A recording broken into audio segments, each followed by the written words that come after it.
Exams కోసం prepare అవుతున్నప్పుడు జనరల్గా స్టూడెంట్స్ వాళ్ళు ఏవైనా ఇంపార్టెంట్ పాయింట్స్ కనిపించగానే హైలైట్ చేస్తూ ఉంటారు, కొన్నిసార్లు అండర్లైన్ చేస్తూ ఉంటారు, అట్లాగే షార్ట్ నోట్స్ కూడా రాస్తూ ఉంటారు.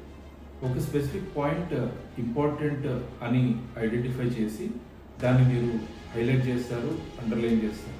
అట్లాగే ఆ పాయింట్స్ అన్నీ ఒక ఆర్గనైజ్డ్గా ఉంచుకోవడం కోసం, అట్లాగే క్విక్ రివిజన్ కోసము షార్ట్ నోట్స్ రాస్తూ ఉంటారు.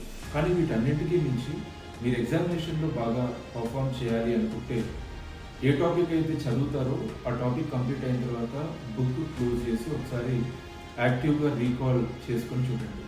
ఆ టాపిక్ని మీరే ఒక క్వశ్చన్ ఫ్రేమ్ చేసుకొని ఒక ఆన్సర్ రాసి చూడండి.